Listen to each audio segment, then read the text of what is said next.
Welcome back to the best show. Yeah, again, of all time. We didn't give it that name. You gave it that name. You watched last week's episode and you're like, you know what? They've earned it. Yeah. Gold stamp of approval. Thank you very much. We appreciate it. Best show coming for the Emmys. All right, today's episode. It's gonna be a good one. I think this will actually be very instructive. Hopefully for those watching, you might learn a thing or two. Absolutely, it's gonna involve a lot of love. Yeah. A lot of everything that is not hate. And how else would you put it? Respect. Yes. Compassion. Understanding. Yes, really. absolutely. Yeah. So much understanding. A lot of understanding. I think really what happened is we came closer in this episode. It really shows like us growing as people. Absolutely. So anyway, this will be a great episode for those at home learning and trying to improve themselves. Follow our guidance, really. Yes. At the end of the day. So today's sponsor, as always, is Romping Bronco Repairs, a prestigious repair company located in the wilds of Portland, Oregon. Absolutely. Give that a minute there. Yeah, I guess we could take a time to be, if you wanted to sponsor us and get us into a different space. Yeah. Please help us. Please help. Oh, garage door, that's what it was. This is a fun guessing game, though. It is, what is that sound?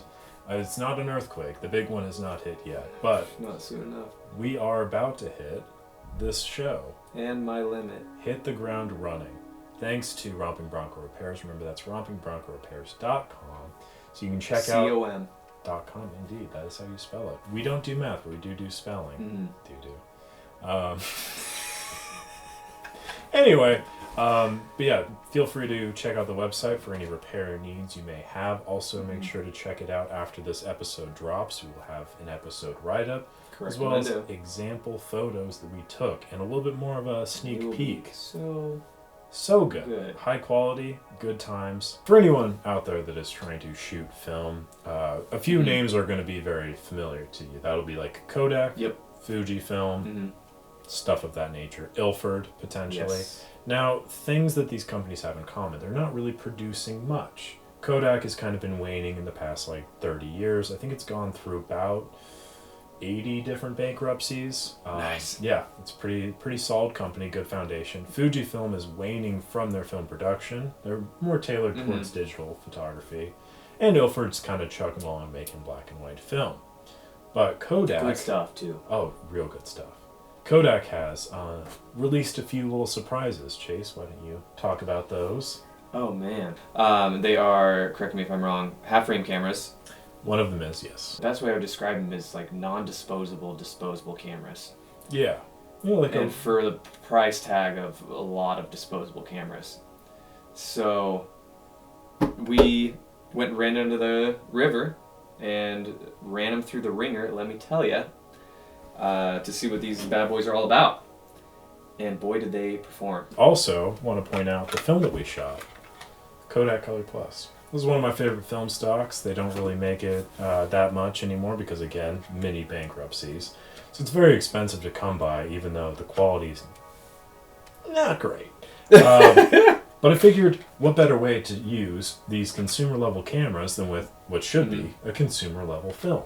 So we both loaded them up with fresh rolls of Kodak Colorplus, and we hit the water. Whoosh!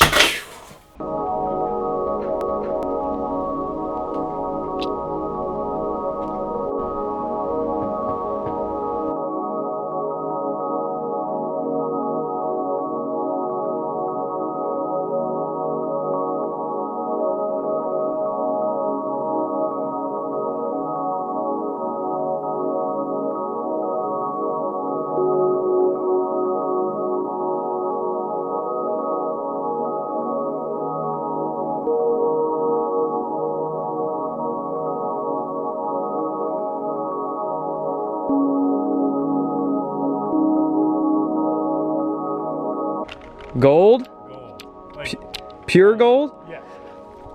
Okay. It was $88 for, it was 5 rolls of Colorplus at one place. I was like, what are we doing here? Like, this used to be like $2 a roll.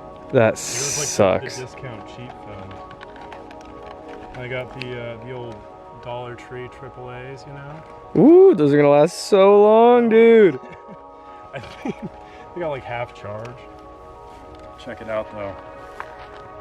Oh, it's beautiful. Guess how much this weighs? How much? Not even a pound. Yeah. Oh my god. This is so light it would be hard to juggle with. This bad boy? Very chic. This feels like shit. This one feels like... Maybe it's because I still have this one in my hand and the shit is still touching my hand, but it's not much better. No. So this is the H35. This just came out. And then this came out like a couple years ago, I think. Oh, great. The M35. All right. Yeah. It's really quality stuff. And it comes with this, which just give this a... Yeah, doesn't that just feel like quality? It's like sandpaper. Absolutely. That's exactly what I want to stick my camera in. Oh, and do you want to see something that's hilarious? Absolutely. So I got the, this thing. Oh my God. Look at that. Oh my God. Yeah. Isn't that amazing? That's terrible. That's what $45 will get you. Jesus Christ. And just nothing but quality. But what's the lens on it? Mystery. It's We're gonna find out. It's plastic. I'm gonna assume it's probably like a 35, 38, something like a 38 3.5 probably. Okay. That's what they typically are. There's no off mechanism. The only on-off is the flash. So if you wind it, it will shoot basically. The other thing that sucks with this is the flash indicator light is like up there. Oh, nice. And I don't think that if you're looking through the viewfinder, there's any way of telling when the flash is charged. Like. Oh, Jesus Christ, dude. Yeah. I don't know. Maybe this is what $50 gets you. And I think the insulting. And that one's $50 because it comes with plastic that's painted to look like leather. Exactly. Perfect. Yeah, I was gonna say that's the insulting part. Is like, look at this faux chic. Gross, dude. Isn't this what you want? Yeah, this is the state of modern film photography. this is who we are now. Oh no.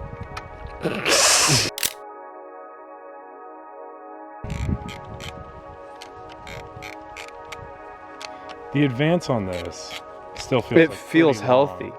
Yeah, no, it sounds fantastic, but it feels really long for it being a half frame. So I think like the turn on this is like maybe a fraction of an inch every time. Oh no. Yay. And then also the thing that's annoying is the flash mechanism here is that. Oh great. So it's like, oh, I can focus, but you can't. You can just turn the flash on and off. So we're really just flying by the seat of our pants. Pretty much, yeah. Which is how this was intended to be used. And this was the film it was intended to be used with. Nice. But, yeah.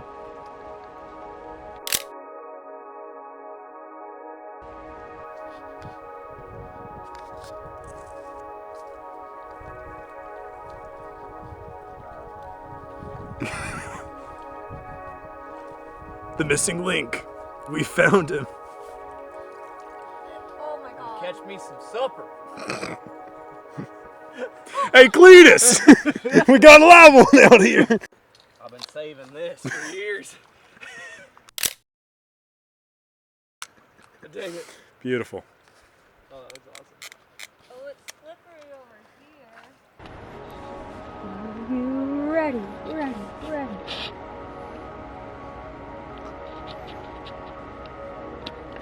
What?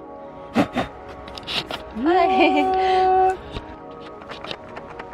Yeah. I'm assuming that's the roll just Yeah. bouncing around in there. That's all that's in there is the roll.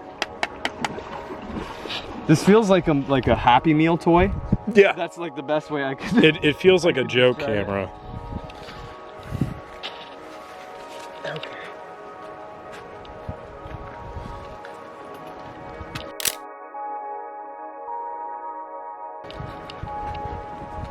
Okay. And then you wind at the top there. Will it stop? Yeah. Okay. I don't know, dude.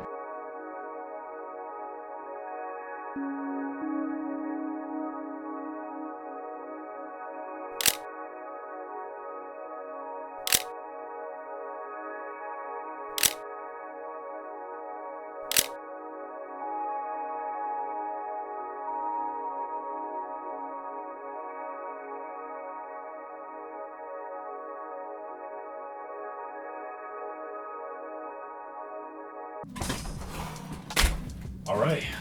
Well, that was a good first little bit of our experience with these cameras. You got a little bit more of our insight to our first impressions. Yes. Hopefully something that you can expect if you were to buy the camera, you know, what you're going to get. We'll revisit that later. For now, we're going to talk about a little interview that I cooked up over the week. And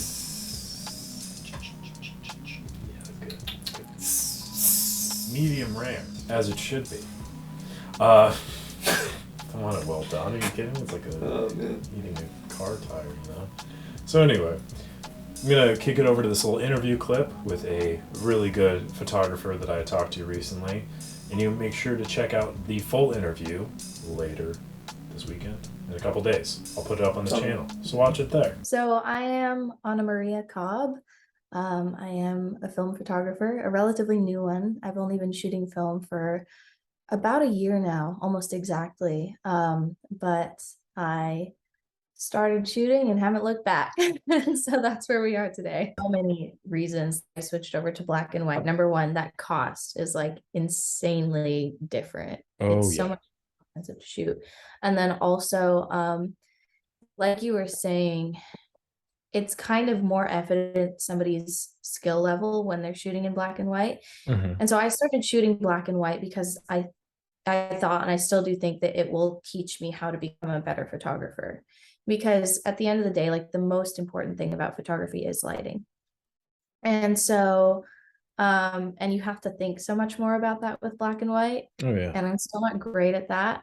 But it's definitely there. Like, there's a whole other mindset to shooting in black and white, which I think if you can really master that and really be able to analyze like the dynamic range in scenes, that it can produce some pretty awesome photos.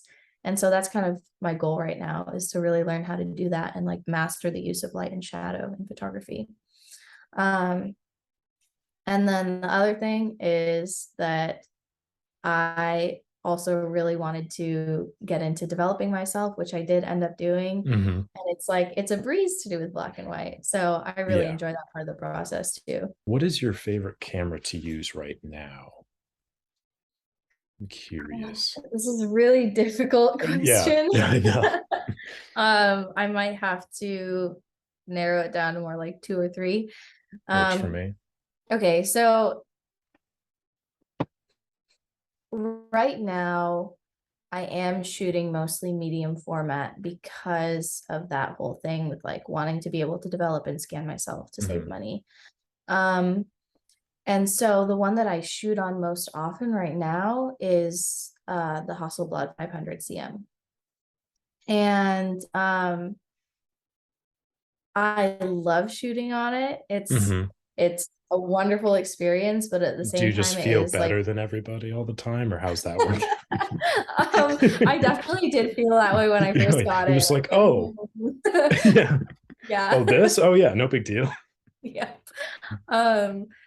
But I do think that if I weren't so limited in my like abilities of like developing and scanning, that I would be shooting a lot more 35 millimeter. And so, yeah, my favorite 35 millimeter to shoot on is definitely the Emmy Super. And that's probably what that's what I have shot the most on throughout all the time that I've been shooting film. But simply because of my limitations with processing, I do shoot mostly on the 500 cm. However, I do also shoot a lot on the Yashica Matte 124. Okay. That's a little less stressful to carry around, and I don't know, it is a bit stressful carrying the Hasselblad around with me everywhere. So when I want to shoot medium format, and I don't want to have to deal with carrying around like my nice camera, I do really, really enjoy using the Yashica. I think, I'll give myself some credit and say that I think I have a pretty good eye for photography. Like, I think that there's just something that's always been there where it's like, I'm decent at composition and like those things, like the more kind of like visual side of it, but the technical side of it, like, I'm so not there. I know like how to use a camera and like how to use manual settings and all of that, but beyond that, it's like I do very little thought of like, oh, how can I make this like the very best image I can, like between shutter speed, f-stop, ISO, like all of those things. For a long time, I was one of those people that just constantly shot wide open. Like I never took it off of it just being fully wide open. And so just things like that. Like I'm trying to learn how to be more thoughtful in those ways. And you're right. It's like with the ME Super, it kind of takes away that, I don't know. It's easy to just not do that with ME Super because it makes everything so easy for you. Oh yeah. And I kind of ran into that issue when I was shooting with the MX a lot. Is it has the same form factor of the ME Super, so my monkey brain was like, oh, it's just automatic, and then I would just like shoot, and I was like, why are all my shots underexposed? Because I just like wasn't reading the readout at all. I also want to draw back to another point of you kind of figuring out your process, so to speak, or lack thereof.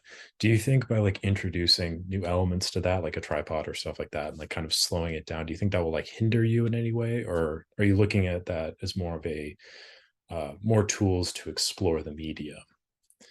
Yeah, I definitely think so. I think that there's just like so much untapped potential out there, you know, of just the kinds of images that I can create if I really just take the time to do it. And so I do want to slow that process down and really make images that I'm satisfied with, because half the, you know, like I said, when I would shoot digital, I would like way overshoot and just shoot too fast. And I would say I'm definitely much more thoughtful when I'm shooting film. Like I'm not just going out and clicking away. It's gotten to the point where it's really difficult for me to take a photo because it's like, what if it's just absolutely not worth it and I'm gonna hate it and wonder why I spent so much money on this one frame. All of my photography. So I do think that actually slowing down and being a lot more intentional, and you know, I'm still not going to get a full roll that I actually really like and I'm satisfied with, but at least I'm going to be, to the best of my ability, like, you know, not being financially stupid and get more images that I am satisfied with. So no, I don't think it's going to hinder me to have to like slow that down. I think that in the end, it's going to make me a better photographer, a more confident photographer, and a more marketable one too, if I get to that point, which hopefully I do. So remember, if you enjoyed that little snippet of the interview, be sure to check out their work, and be sure to check out the rest of the interview in a couple of days when that is up on the site. Now it's time for some shooting and tooting, baby. Oh yeah, okay, let's talk about a camera repair thing that you're not going to have any frame of reference for. Perfect. Neither will you, but it's something that's on my mind.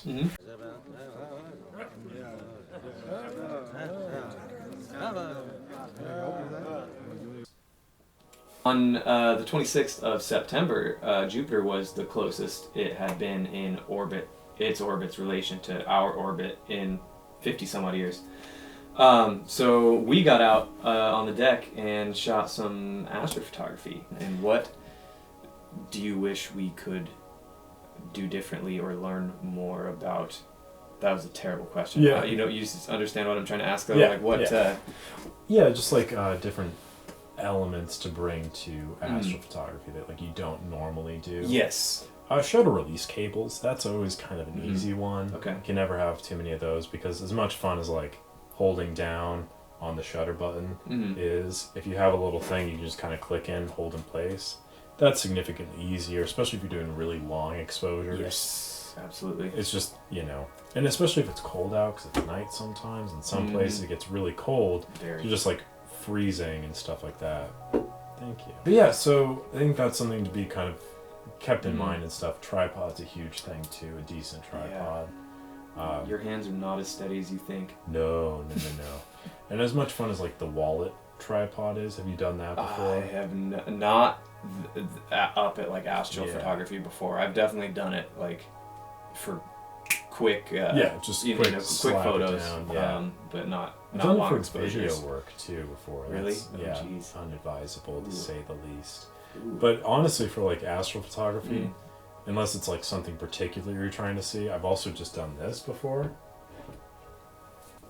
Ooh, okay. And that seems to work okay, but like for something like a moon or for something that's like more a specific, large celestial body. yeah, you kind of want to be able to angle a little bit more. But like if push comes to shove, you just want to see some stars. That's always kind of a good method. But while we're on the topic of gear, Oh man. I want to talk about this though. Okay. This is a Fujica ST801. That looks like fun. Yeah, no, it is. This is actually pretty much when I think the world kind of agreed, why make more cameras? You know? Nice.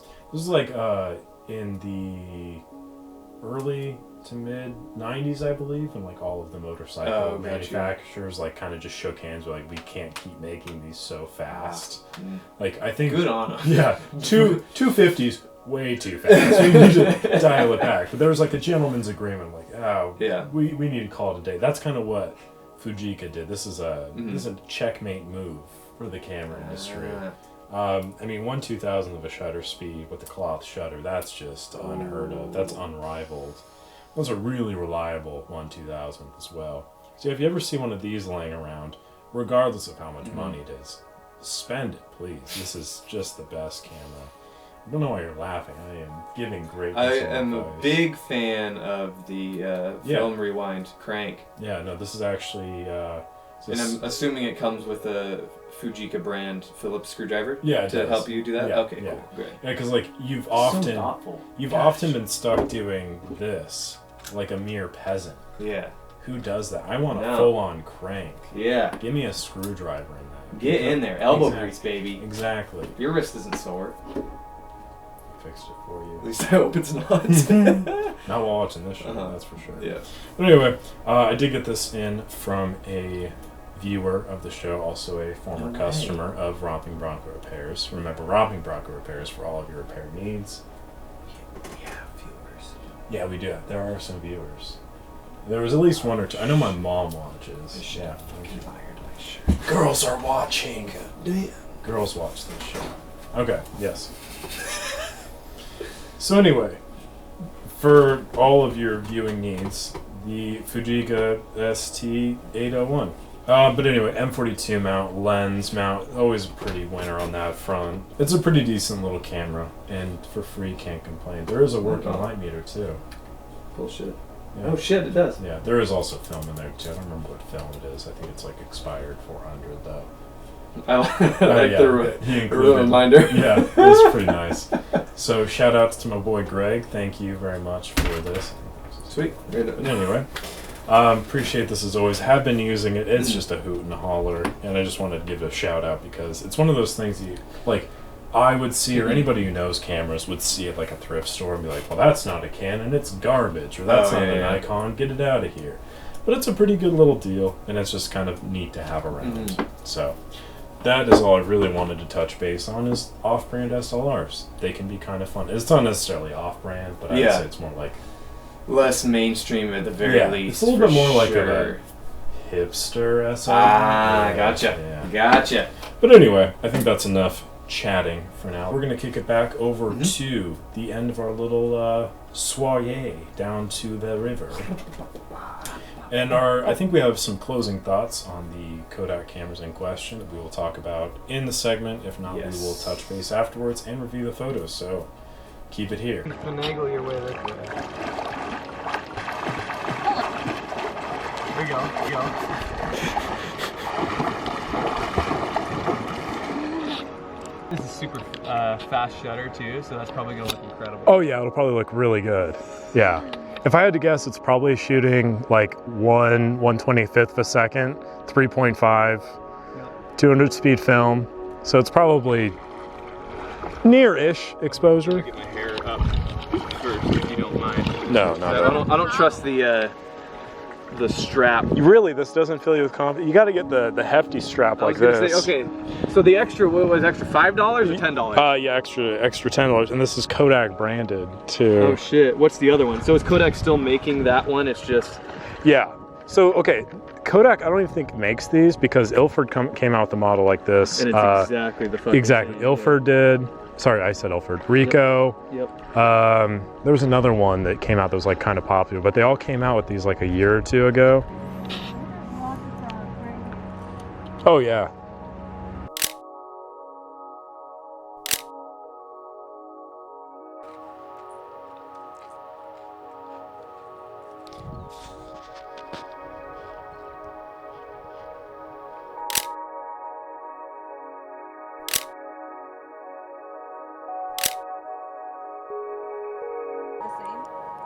That looks mostly the same.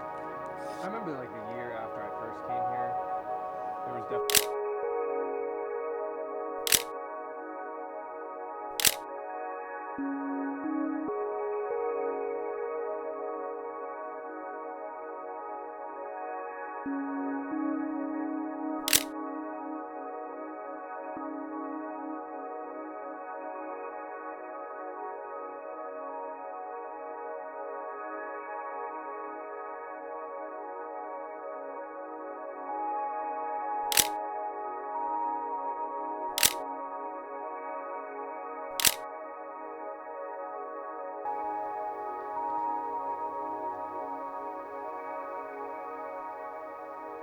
This weird memory in my head of like being a kid, like really little, and like getting a disposable camera before a trip because I'm like just old enough to have done that when I was like.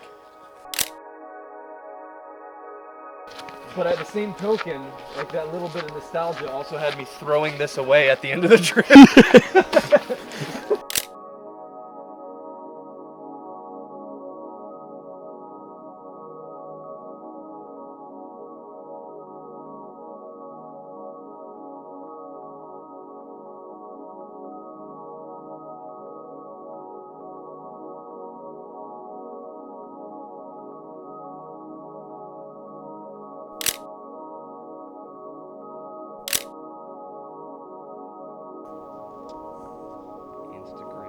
Mm-hmm. Oh, I hate that.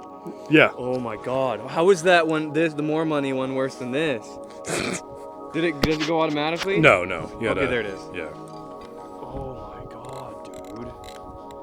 That's bad. There's zero feedback. Versus.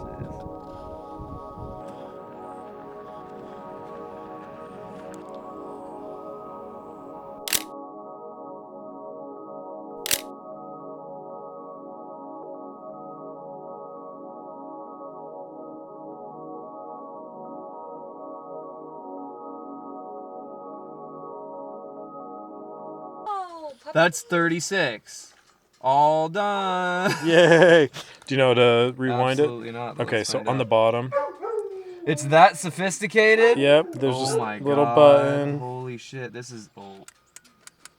Ooh. It's a confident. Ergonomic. Yeah. Can you let me in the back if I wash my feet with your hose? I mean. They're a wee bit crusty. Oh yeah, those are pretty crusty. Yeah, we can go around back and hose them out. Hello. Come on. That bug's making. I know that bug's in there, dude. I know he's in there somewhere. Which eye? Right. This. Other right. I'm not seeing anything. That's okay. This is gonna be a mess. I'm just so used to my lid being off and all the Yeah. water flying everywhere. Every time that any one of those falls over, I like freak out. I'm like, ah! Don't you? Oh, okay. Come on. God damn, dude. Ooh, we're there, baby. Oh, that's right. It even pops up. Yep. You get the full camera experience. I did. Well, I mean, I only took 2 shots on the one you had, but this one like feels the other one's like rewind is like way down here and backwards, and it just felt very goofy. God damn.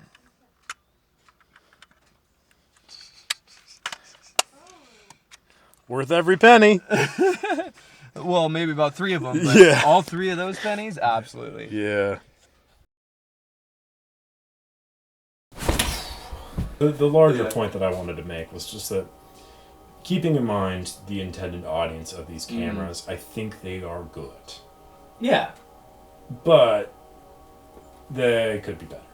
Yes. I think they also could be cheaper. In the modern world that we live in, films are pretty expensive. Absolutely. Developing it is pretty expensive.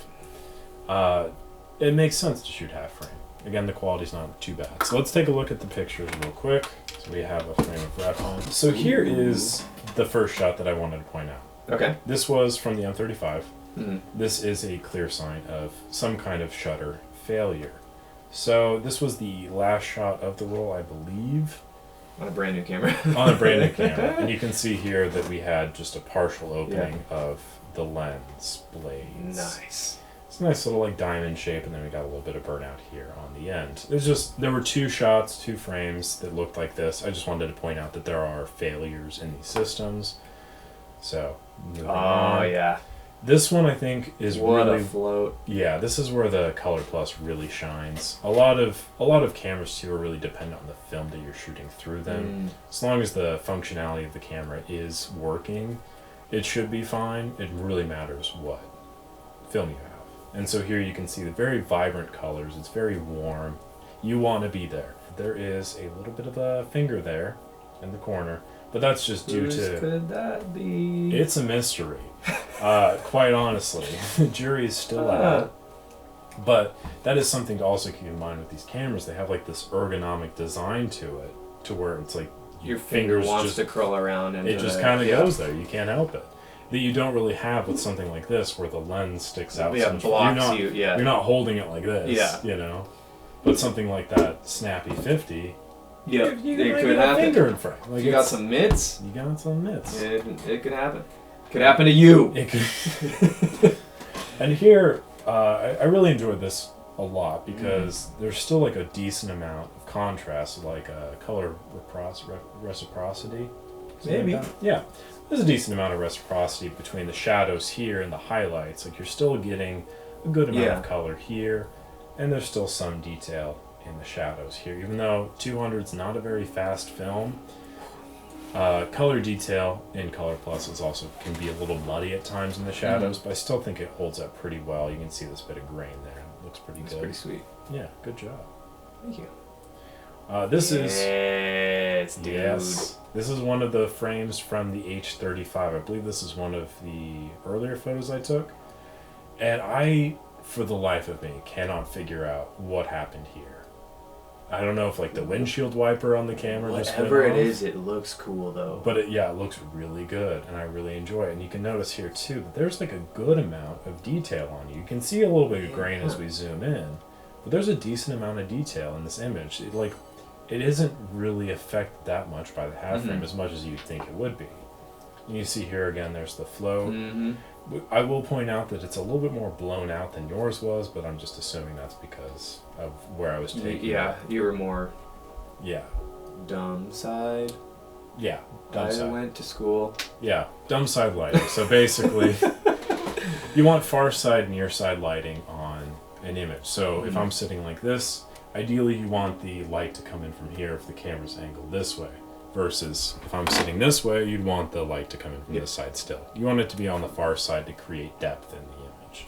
This, I'm on the wrong side and looks like garbage because of that. But again, going back to the film itself, I think the colors are really good. Yeah, absolutely. Yeah. You're getting really rich greens and deep blues. Yeah, I mean, look at that. That looks really good back here. Oh, I know. The ripples look incredible. Yeah. These like the little like bits of gunkage. Yeah, I just now noticed someone's shadow just hanging out. I think that's you, actually. It might be. Yeah, I think so. Anyway. Yeah, big fan of this one as well. The other thing too to point out about the half frame is that your natural orientation of it is going to be portrait as opposed to landscape. So that could be kind of interesting if you are, into taking portraits of people. That might be beneficial. But if you want to take more landscape shots, you're gonna have to flip it. Have to do that, which a lot of people do anyways because they like taking the portrait shot. So it just kind of throws it off a little bit, but it's nothing too worrisome. And then I just have Yeah. Yeah, this one. I do really like that one as well. I do as well, yeah. Like that little lone tree hanging out. I really like this like really little poppy. field that we're like walking. That field That's is really cool. We need to go like shoot motion stuff there. Oh, I would be down for that. That'd be sweet. But yeah, anyways, that's pretty much it. Those were some of the shots. Mhm. I'll put a few more up. We'll put a few more up in the after episode article, because there are a good number to get through, and you might want to see some more like variations of how these cameras were used. Not like the most thorough testing in terms of actually no, that's a lie. I did take the H35 out to the wedding and I shot a few photos with the flash. Yes. Not great. I'll be honest. Like, if you're not mere feet in front of something, it's not going to look great. I have to wrangle that. To see those. But yeah, it's tough. Well, here's the M35 flash. Ooh, that's right. And I do like this one quite a bit. But again, you're pretty cool. A few feet in front of them. This is also like daytime too, right? Yeah. It's running off of a single AAA battery. So it's not going to be able to really pull much for the flash, and I think also the flash unit's probably not that high. It's also 200 speed film, so that's going to affect the quality of images you can take, but like even if you put in like 800 speed film, it's not going to change that much. I wouldn't trust it. No. So I think that's something also very important to keep in mind, that like the lighter it is, it's going to be a very light hungry camera. Yes. I would say they're pretty decent if you know what you're getting into. Yep. I think keeping that in mind is going to be very important. And yeah, if that's your cup of tea, go for it. Give it a rip. Do it. Yeah. Shoot it. Develop it. What have you got? Have fun with it. What do you got to lose? But just understand too, like you're not going to be able to resell that. Like versus if I have this Pen F, and if one day I'm like, I don't really want to shoot half frame anymore, I could boot it over to somebody, and they would buy it. I might even make $1 or $2 off of it, or I just get rid of it and I make my money back. Either way. I'm not out the hole like, $50 like I would be with the H35. So I think that's something to bear in mind. They are new cameras, so that's very cool. I think it's important to support these like brands that cannot get out of bankruptcy. Yeah, absolutely. And I hope they do well and they make better ones. Yeah, maybe. I'm still waiting on that Kodak Super 8. That's right. Still? Yeah, dude. Jeez. It ain't happening. It ain't happening. But comment down below if you think the Kodak Super 8 camera is going to be released anytime soon. Yep. Prize to whoever gets the month and year right. Yeah. If you say never, you win. Yeah. But I think that will do it for today's episode. So, without further ado, let's call it a wrap. All right. I've been Alex, your host, and I've been Chase, your ghost. No, I'm kidding. With the most. But thank you very much for watching. Appreciate it. As always, make sure to like the video, subscribe to the channel. Appreciate the support. Make sure to check out rompingbroncorepairs.com for the after episode write-up. Make sure to subscribe and stay tuned for next week's video, which is going to be a surprise. I know what it is, but you don't, because you're going to have to wait and find out. Neither do I. We communicate well. Do we? I do know, yeah. I'll tell you afterwards. Okay. I don't think I told you yet. Close your ears. Yeah.